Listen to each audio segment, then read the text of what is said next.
La incertidumbre política. También es muy difícil planear inversiones a largo plazo y de crecimiento en un entorno donde tú no sabes si te ponen una sanción, te la quitan, donde si van a reconocer al presidente que tiene. Sí. Entonces, ese contexto político que no permite construir bases sólidas institucionales también es una limitante muy fuerte al crecimiento.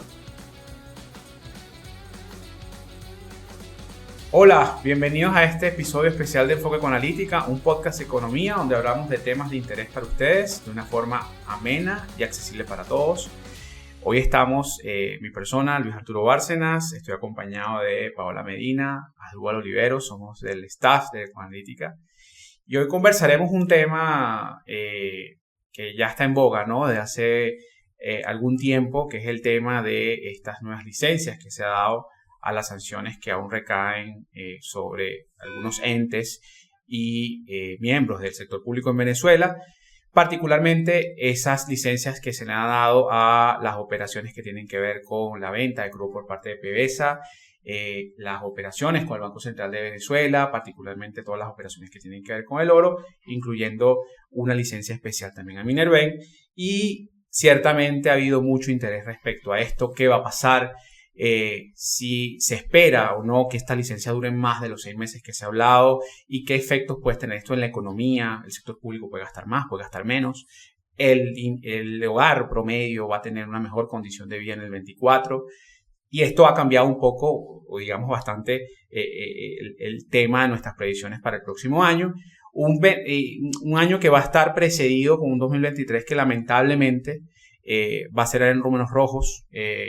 Creo que al venezolano promedio, a las empresas, a los hogares del país, les afectó muchísimo todo el repunte inflacionario que vivimos desde mediados, inclusive del 22, una economía que probablemente esté cayendo por el orden del 0.7, 1% este año, una economía que según nuestras cifras, la demanda agregada en los primeros 9 meses del año se contrajo cerca de 1.9%, y un sector comercial y un sector manufacturero que lamentablemente no ha podido seguir el paso, una inflación que va a cerrar nuevamente por encima de los 3 dígitos anuales y ciertamente esto ha generado en los últimos meses presiones a la calidad de vida del venezolano y tensiones en el entorno de negocio del país, ¿no? Pero todo esto cambió, pensamos nosotros que va a seguir cambiando tras las licencias, como lo hablaba con Asdrúbal y Paola y lo hemos dicho en nuestros reportes. Que creo que aquí el gran detonante de esta recuperación económica va a ser el tema petrolero, sin lugar a dudas.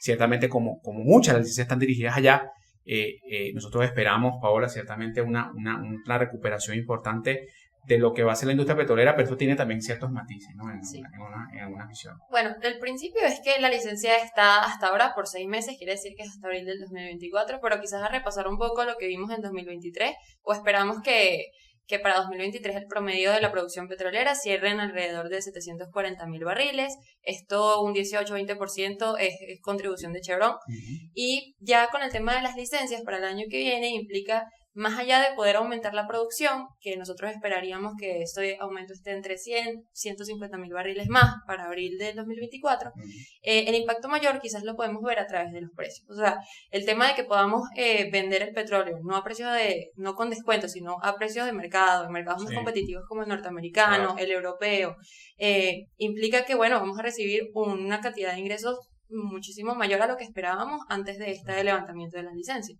Y esto puede aproximarse a unos 5.000 millones de dólares más para 2024, solamente tomando en cuenta de que las licencias van a estar en estos 6 meses, porque además esto depende de acuerdos políticos a los que se lleguen. Pero bueno, eso es más o menos lo que se vería. El impacto principalmente sería vía precios. Claro, y hay que también tener en cuenta que hay algo que muchas personas dejan de lado, que es que muchos piensan que de antemano las licencias duran un año, duran más de un año. Hay que tener en cuenta que hasta ahora, mientras las condiciones políticas se cumplan, la licencia duraría hasta abril del próximo año. Yo creo que hay que ser cautelosos con claro, y en ese sentido uno tiene que poner en contexto que se puede recuperar, qué se puede hacer. Estamos hablando que Eni y Monerapro pueden aportar cerca de 50.000 barriles adicionales como máximo de producción, pero en un periodo tan corto es muy probable que no se llegue a esa cosa. Además que ninguna empresa va a hacer inversiones Es así, importante. es así, ¿no? Todas van a ir contra su capacidad ociosa inmediata. Claro. Porque efectivamente, como no sabes qué va a pasar en 6 Claro. meses, no vas a cometer ningún proyecto que amerite erogación de capital o planificación de muy largo plazo. Y el aumento no va a ser tan radical quizás a nivel de producción de los barriles, porque sigue siendo una industria que está deteriorada. O sea, Claro, Sí, tipo, por le eso hace solamente falta vas a ir mucha- contra esa capacidad ociosa inmediata Exacto. que algunos sitúan en torno a eso, 150.000, 200.000 Claro. barriles más, que puedes producir con relativa rapidez. Y eso, por supuesto, Claro. ayudaría por lo que tú señalas Sí. también del efecto precio. Sí, sí. Pero no se puede tampoco proyectar un incremento más allá del 1.000.000, que sería como el escenario más optimista que puedas Claro. tener, porque, insisto, ameritaría unas inversiones que en este entorno de tanta incertidumbre política está complicado. No. Yo pensaría que las petroleras irían a eso tras los resultados de las Es así, elecciones es así, presidenciales, es así. entendiendo bien quién va a ser el nuevo interlocutor, o si repite el que está, o si tenemos nuevos actores, si ese gobierno va a ser reconocido o no va a ser reconocido, si va a haber entonces una extensión más amplia de las licencias o relajación de las sanciones. Entonces ahí es que podrás avisorar cambios más profundos en materia petrolera. Si no, van a ser muy quirúrgicos esas intervenciones. Y ustedes se acuerdan, y llama mucho la atención a lo que hablabas, ustedes se acuerdan en el marco de ese proyecto llamado Plan País, que se dio como un proyecto de gobierno de transición, y se hablaba de, bueno, un horizonte de recuperación de varios años, hasta cuánto se podía llegar la producción. Yo recuerdo, si mal no me equivoco, que un horizonte, una vez iniciado una transición política, con las condiciones de esa Venezuela en ese momento, que hoy en día estamos en una probablemente iguales o peores, no podías elevar la producción más allá del 1.600.000 en 2 Sí, años. efectivamente. Entonces, Tú tienes primero esa claro, capa de 200.000, que es más o menos rápido. claro, Luego puedes adicionar entre 400.000 y 500.000 con un nivel de claro, aporte de capital no tan agresivo, pero más allá de eso ya se amerita claro, inversiones claro, mucho más cuantiosas claro, que esa profesora no va a tener, y que las petroleras que acometan esos proyectos, bueno, necesitan otro tipo de garantías, claro. Sí, porque claro. también hay que entender que Venezuela no es el único productor petrolero Es del así, mundo. es así. Entonces tú estás compitiendo contra otros campos, tienes incluso al lado a Guyana, la propia Surinam también Sí, sí. entrando en algunos proyectos, Claro. en otras zonas del mundo. Entonces, bueno, tienes que ofrecer unas condiciones que Claro. hagan que las petroleras fijen su mirada en Venezuela. No, es ¿no? así, y llamaba también un poco la atención el tema de ese Plan País, porque eso se lograba con una inversión muy cuantiosa en su momento. Así es. Entonces imagínense, y es por eso que tenemos este golpe de realidad, como nos gusta llamar, decir, bueno, mira, hay que analizar bien hasta qué punto, en las condiciones actuales, cuál es el potencial que tiene nuestra industria petrolera, incluso con este shot de energía que representan estas licencias, ¿no? Y un tema fundamental de todo esto, Rubal, ciertamente es el tema fiscal. Y lo Así hemos es. hablado, ¿no? Obviamente una mayor producción petrolera va a significar, sin lugar a dudas, con ese menor descuento, mayores ingresos y por ende un mayor ingreso del fisco, ¿no? Aquí la pregunta es, con el contexto actual, con todo lo que hemos visto en la historia reciente en materia de gestión fiscal y con las presiones que sigue enfrentando el gobierno tiene el incentivo para el próximo año seguir gastando más de lo que se ha visto. Sí, este es un buen punto. Paola daba algunas cifras sobre las cuales me sirven de punto de partida. Un gobierno que puede tener entre 4.000 y 8.000 millones de dólares adicionales el próximo año, y que por supuesto además enmarcado en una campaña electoral. Entonces son dos elementos, es como decir, se juntan el hambre y las ganas de comer. Exactamente. Vas a tener un mayor flujo de ingresos y además tienes todos los incentivos a incrementar el gasto, porque viene una campaña electoral que no es cualquier elección. Yo he discutido este tema con otros colegas que son un poco más escépticos porque dicen, bueno, en otras campañas el gobierno no ha gastado tanto, en la gobernación, en las elecciones de alcalde no gastó, en las de la asamblea no gastó. Sí, pero no estaba en juego la presidencia. La condición política es distinta. Exactamente, y además que tú necesitas también ganar legitimidad internacional. Entonces, estas elecciones tienen esa particularidad, te estás jugando el todo o nada, tienen un peso mayor que cualquier otra elección en el país, y eso me hace pensar que sí va a venir una ejecución importante de gasto. Ese incremento de gasto puede estar en el orden de 40-50%, es muy significativo. Claro. Y en Venezuela, aunque no tiene la misma calidad que en el pasado, el gasto público también es un impulsor de crecimiento de tiene un efecto multiplicador. Fíjense simplemente un hecho que para mí es extremadamente importante. Si el gobierno usa parte de ese aumento de gasto para mejorar las condiciones salariales de los empleados públicos y las pensiones, ahí tú tienes un universo de la población que puede estar alrededor del 30% de la masa laboral, que va a tener un poco más de capacidad de consumo. Y eso tiene una incidencia, bueno, en sectores como alimentos, cuidado personal, salud. Entonces, tiene ahí un efecto en consumo importante. Esto es simplemente para que entendamos ese canal de transmisión, como le decimos los economistas, que hay por la vía del gasto. Otro canal es que el gobierno decida acometer algunas obras públicas de impulso, ¿no? Probablemente algunos elementos ligados con gobernaciones y alcaldías, porque existe la posibilidad de que las elecciones sean unas mega elecciones. Entonces, eso también puede impulsar un sector que viene muy aletargado, que es construcción, y ese es otro canal de transmisión.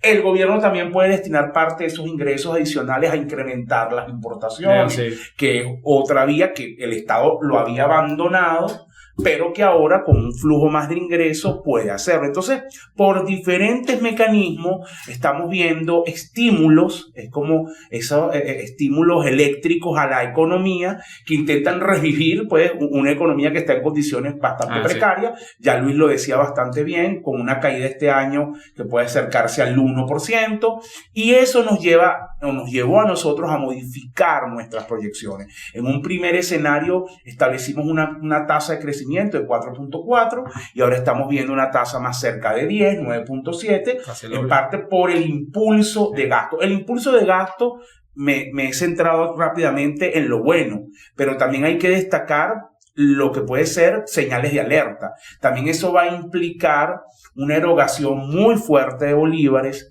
y en un entorno de alta desconfianza del venezolano hacia el bolívar, eso genera presión inflacionaria y presión en cambiaria. Aunque el gobierno también puede tener dólares para vender en el mercado cambiario, pero va a haber presión, y por eso las empresas tienen que jugar como con el mazo y la zanahoria. Es decir, por un lado un efecto positivo, esa es la zanahoria de más consumo, más ventas, pero por otro lado el mazo de la devaluación, de la inflación, que puede deteriorar tus cuentas. Tienes que moverte en ese rango. Oye, es que ahora tendrías un elemento adicional, que es lo que te llevó como empresa en el 2022 a reducir esa presión inflacionaria o esa presión sobre la crecida de precios, sobre el incremento de precios que tú como empresa, por la mayor demanda en un momento impulsaste. Te enfrentaste a una demanda contraída precisamente por ese mal 2022, por lo menos en materia de precios en el último semestre, y empezaste a reducir márgenes. Entonces creo que ahora tienes el espacio como empresa de decir, bueno, mira, ya hay una mayor cabida para el gasto, porque como tú bien decías, hay una transmisión de ese gasto público que puede conllevar a un mayor gasto privado. Exacto. Porque vamos a tener una importante base de la población que así sea por darle un término, un ajuste modesto en materia de salario, en masa tú vas a poder ver probablemente... Sí, porque muchas veces la gente malinterpreta estas cosas, que hablamos de crecimiento, mejora y bueno, te llueven insultos, pero es que al final tú no estás diciendo que se arregló el tema, o que el trabajador público va a estar bien, o va a ganar lo suficiente para cubrir nada que ver. Lo que estamos destacando es un delta, un incremental de ingresos que no tenía, y que por supuesto repercute en su capacidad de compra y en su demanda. Y eso tiene una reacción, una respuesta en la economía. Eso es simplemente lo que estamos diciendo. Y creo que hay que hacer una aclaratoria. Muchas veces se hace, pero nunca es impertinente. Crecimiento no implica bienestar. Entonces, porque cuando uno dice vamos a crecer, la gente asume que es que todo se arregla, y nada que ver. Tú puedes crecer incluso en condiciones bastante precarias desde el punto de vista social y desde el punto de vista económico. Y es así, de hecho lo discutimos en un episodio sobre eso. Pensaba un poco como que tratar de dimensionar el crecimiento, por qué hablar de crecimiento y por qué hablar de esas cosas, ¿no? Esto me acuerda mucho al 2021, un buen año en términos de lo que fue el 20, en medio de la pandemia. Despertaste a la economía, quitaste ese lockdown que vimos, y de alguna manera, por más que el venezolano no tenía los ingresos suficientes para tener una mejor calidad de vida, podía consumir más. Tuviste un shock de consumo importante y viste esos nuevos números que vimos en el 21, ¿no? Yo creo que... y que se mantuvieron un poco en la primera parte del 22. Básico, ¿no? Y en ese sentido, y tú destacabas, Asdrúbal, el tema inflacionario. Ciertamente esa es como que la otra cara de la moneda de la recuperación. Paola, lo vimos, lo destacamos en nuestro reporte, inclusive que nosotros, así como revisamos la cifra de crecimiento, también revisamos nuestra cifra de inflación, Sí. y pusimos ya el ojo en la lupa de decir, bueno, mira, todo esta vorágine de gasto, como el gobierno gasta en bolívares en gran medida, como el gobierno todavía sigue confiando, entre comillas, en el bolívar como un ancla de su política. Sí, tiene una terquedad. Es así, entonces es de esperar que ese gasto sea en bolívares y va a haber un crecimiento importante de precios para el próximo año, ¿no? Sí, o sea, una de las cosas que cambió, que sí manteníamos en el perspectiva, era que esperábamos presiones inflacionarias para el año que viene, de plano por el tema de las elecciones. Ahora con un mayor gasto, mayores ingresos del gobierno, mayor gasto a través de, construcción o impulsar el consumo privado, eso obviamente aumentó o ajustó nuestra cifra a que pudiéramos cerrar 2023 alrededor de 250% de inflación y 2024 entre 230, 250 también. O sea, y por el tema de inflación en dólares, que también llevamos una métrica en Ecoanalítica, desde agosto vimos como que esto se había ocurrido descenso en los precios en dólares. Y quizás no tanto por temas de la economía, sino más por un efecto de que, las empresas, lo que tú decías, Luis, correcto, bajaron sus márgenes, pero no puedo perder esta cuota de mercado. Claro, así. Y hasta ahora esperamos que este año, en el acumulado llevamos un 9% de inflación en dólares para 2023, pero esperaríamos que para 2024 esté entre 10 y 15%, dado todo el nuevo contexto. Un poco para ponerlo en contexto, ¿no? Para la gente porque la gente ya está acostumbrada, lamentablemente en Venezuela, a escuchar inflaciones anuales de 200%. Mira, un año más, una raya más para el tigre, ¿no? Como decimos. Para ponerlo en contexto, mira, una inflación de 220, 240% en el año significa entre 8 y 12% al mes. El 12% de inflación. 3 veces es triplicar casi los precios. Exacto. No, y para que lo veas, en el peor año de Colombia, que va a ser este año probablemente en materia de precio, el año pasado, en la inflación anual, el crecimiento de un año a otro, diciembre a diciembre, fue 13%. Sí. O sea, nosotros en un mes, con un crecimiento del 9%, donde las cosas pueden mejorar en ciertos ámbitos, como tú lo decías, Asdrúbal, vamos a tener en un solo mes lo que Colombia, en un entorno político complicado, un año bastante malo, con un crecimiento de apenas cercano al 1%, va a vivir lo que nosotros vamos a vivir en apenas un mes. Entonces creo que esto... Lo que pasa es que también nos hemos como acostumbrado los venezolanos a... Cuando tú hablas, estoy de acuerdo contigo, cuando uno va a presentar al cliente o tiene este tipo de foro y presentamos los datos de inflación en Venezuela, ya la gente no se inmuta ni se escandaliza. Afuera sí, cuando tú hablas afuera y muestras los números de Venezuela, todo el mundo se impacta. O cuando viene un extranjero para acá. Acá hemos normalizado la alta inflación. Claro, claro. Tenemos unos agentes económicos que han aprendido, eso tiene cosas buenas y cosas malas, sí. Eso puede dar para otro capítulo, eso en parte tiene que ver con lo que los economistas llamamos la inercia inflacionaria. Tenemos agentes económicos, es decir, consumidores y empresarios, productores, que se han acostumbrado, han normalizado la alta inflación, y eso genera una respuesta también desde la economía. Claro. Y eso va a ser un elemento seguramente, lo es ya, y lo va a seguir siendo un elemento que limita las perspectivas de crecimiento de Venezuela. Fíjense que nosotros incluso, más allá de ese 9 o casi 10% para el próximo año, con las condiciones actuales de esta economía, con las condiciones incluso institucionales, no esperamos un crecimiento más allá del 5, 4,5% para los próximos años. O sea, hay un elemento que sigue pesando, hay muchos más, y quiero cerrar un poco el capítulo con la opinión que tienen ustedes en este aspecto, ¿no? Hablamos mucho de cuánto puede crecer nuestro mercado, hablamos mucho de que obviamente tras un 2023 malo, va a haber un 2024 que por un leve choque va a tener un crecimiento importante, pero aquí la pregunta que uno siempre tiene que hacerse como un analista, para dar un análisis concreto, es ¿por qué no más? ¿Por qué Venezuela no puede crecer más o por qué no puede mantener un crecimiento sostenido de 9, 10% durante un año? Yo voy a dar dos argumentos o dos factores que son clave aquí. Uno, obviamente, es el precio, el tema precio. Venezuela o ningún país del mundo puede crecer a unas tasas de doble dígito con una inflación de crecimiento de precios de 3 dígitos anuales. O sea, pensar eso es imposible porque es una situación insostenible. Podemos ver momentos de calma, pero en un momento los hogares ajustan, las empresas ajustan, y es lo que pasa mucho lo que vimos en este 2023 en ese sentido. Y el segundo elemento para mí crucial es la falta de financiamiento.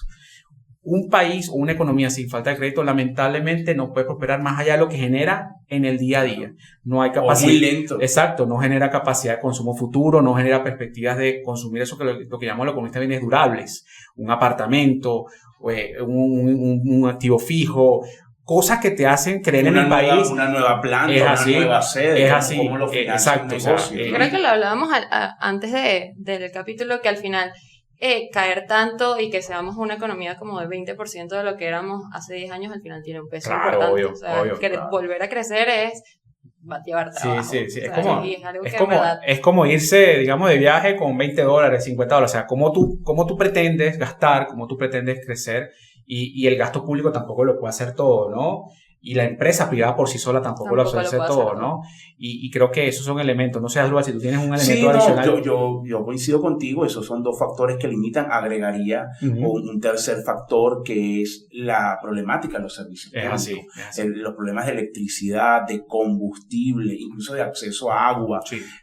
la situación de nuestras carreteras, de vías de viabilidad, puertos, aeropuertos, son unos cuellos de botella que también limitan crecer, sobre todo al sector, lo que llamamos el sector secundario, todo lo que es ligado a producción, incluso también al sector primario. Entonces, eso también repercute mucho en la limitación de sectores claves industriales para expandirse y para aprovechar capacidad ociosa que tienen, incluso para el mercado interno o para la exportación. Es así. El cuarto factor, que va asociado al primero que tú mencionaste, es decir, el primero lo profundiza, es tu tamaño de mercado, ¿no? Sí. O sea, también que hace atractivo un país tener una masa de consumidores que haga lo suficientemente atractivo entrar en ese mercado, hacer inversiones. Sí. Lamentablemente, Venezuela ha reducido su tamaño de mercado, tiene unos niveles de población en condiciones de pobreza y pobreza crítica que son muy altas, y eso limita también la atracción de inversiones, porque bueno, no me es muy rentable instalarme o crecer en Venezuela. Claro. Entonces, que era lo que ocurrió hace algunos años, que teníamos pues un tamaño de mercado o una población con altos estándares de consumo. Esa es otra gran limitación. Y por último, antes de escuchar a Paola, yo agregaría la incertidumbre política. También es muy difícil planear inversiones a largo plazo y de crecimiento en un entorno donde tú no sabes si te ponen una sanción, te la quitan, donde si van a reconocer al presidente que tiene. Sí. Entonces, ese contexto político que no permite construir bases sólidas institucionales también es una limitante muy fuerte al crecimiento, ¿no? Y yo creo, Paola, y con esto ya redondeamos todo, más allá de todos los factores que hay, creo que el tema tributario aquí también es clave. O sea, el entorno en el cual la empresa y el mismo hogar también convive en materia tributaria en Venezuela es súper limitante. Sí, no, este año, por ejemplo, el tema del gobierno, ellos se han comportado como, no sé si decirlo, pero más disciplinados que en años anteriores con el tema fiscal. Pero esto también porque la presión que tienen sobre las empresas es importantísima. Buscando renta. Entonces, ¿sabes? Llega a un punto de que las empresas y porque la desconfianza en el bolívar es así. Es decir, al final yo creo que al gobierno le encantaría volver a hacer sus emisiones de bolívares, claro. pero ya entienden que la gente apenas ve esa masa de bolívares, lo que va a generar es una presión brutal en el plan. Y fíjate que ha funcionado en parte. Ha funcionado en parte porque la evasión en sí misma o la reducción de la evasión, puedes pensar tú que es un factor que ha hecho que, mira, porque si la economía se está contrayendo o se ha desacelerado, porque la recaudación sigue aumentando. Mira, hay gente que duda de esos datos y tiene que ver con que ellos han venido tratando de reducir evasión y además de meter presión sobre actores clave de los diferentes sectores para que paguen tributos. Y es por eso que probablemente tú ves ahora empresas que antes no declaraban ingresos en dólares, ahora sí lo hacen, se ponen en la norma porque es precisamente el costo de la evasión se hace muy alto. Exacto. Este tema va muchísimo más para hablar, seguramente vamos a estar acá en las redes conversando al respecto. Por ahora lo dejamos hasta acá. Muchísimas gracias por su atención. Los invito a seguirnos por todas nuestras redes @ecoanalítica, a cada uno de nosotros por nuestras cuentas personales, y los invitamos a seguir escuchándonos por acá y por nuestro canal de YouTube. Todos los episodios de las temporadas pasadas los pueden conseguir gratuitamente y los invitamos a escucharnos en una próxima oportunidad. Saludos. Chao.